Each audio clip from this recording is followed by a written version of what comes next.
After the flood, during the time of Prophet Noah, peace be upon him, and the salvation of Noah and his followers, the entire world became believers. There were no disbelievers left at that time. Humanity continued as worshippers of Allah alone until the era just before the people of Hūd. It was then that Shayṭān, Satan, began to whisper into their hearts, enticing them to create idols of their righteous ancestors so they could worship them. This marked the return of polytheism. Allah, in His mercy, sent the Prophet Hūd, peace be upon him, to guide the people of Yad back to monotheism. The Quran refers to the people of Yad as Iram. Scholars differ on whether Iram was the name of their city, tribe, or a forefather of Yad, but they are known as Ad Iram. They lived in an area called Al-Ahqaf, described as the Mountains of Sand, located between Yemen and Oman in southern Arabia. The people of Ad were immense in stature, immensely strong and highly intelligent. They were so powerful that one of them could uproot a palm tree with his bare hands. They were also highly civilized, building wide roads and magnificent palaces carved into mountains, not for residence but for display and pride. Their arrogance grew with their wealth, strength, and advanced technologies, and they began to see themselves as rulers over others, claiming superiority over the rest of humanity. The Prophet Hūd, peace be upon him, an Arab himself, was sent to his people to remind them to worship Allah alone and to abandon their idols. The Prophet Muhammad, peace be upon him, once mentioned that 4 Arab prophets were sent by Allah: Hūd, Salih, Shu'aib, and Muhammad himself. Hūd called his people, saying, "O my people, worship Allah alone, for there is no deity worthy of worship besides Him." This message of Tawheed, monotheism, was consistent across all prophets, as polytheism, shirk, was Shaytan's greatest tool to lead people astray. The people of Ad, however, mocked Hūd and accused him of being foolish or a liar.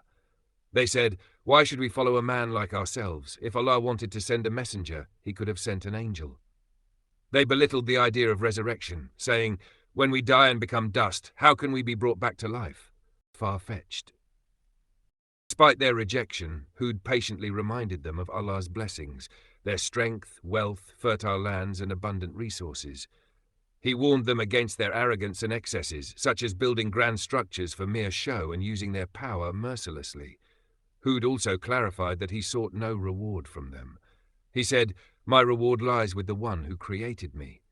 Yet, the people of Ad persisted in their disbelief, claiming they were too strong and prosperous to be punished. They arrogantly declared, "Who is stronger than us?" forgetting that Allah, who created them, is far mightier.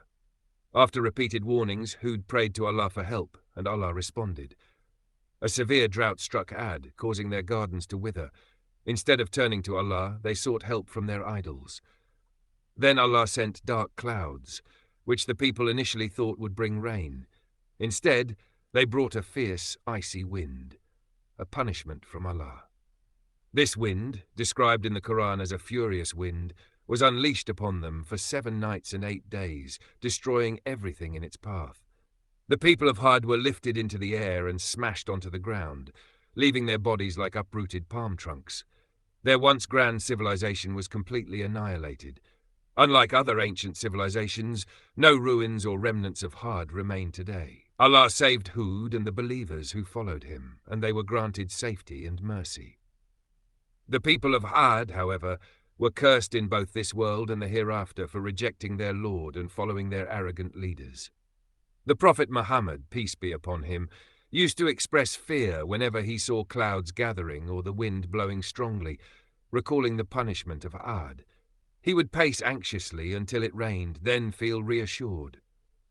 He taught his followers to seek refuge in Allah from the evil of such winds, and to recognize them as signs of Allah's power and mercy. The story of Ad serves as a powerful reminder of Allah's justice and the consequences of arrogance and disbelief. It highlights the importance of gratitude for Allah's blessings and the need to submit to His will, for He alone is worthy of worship and control over all creation.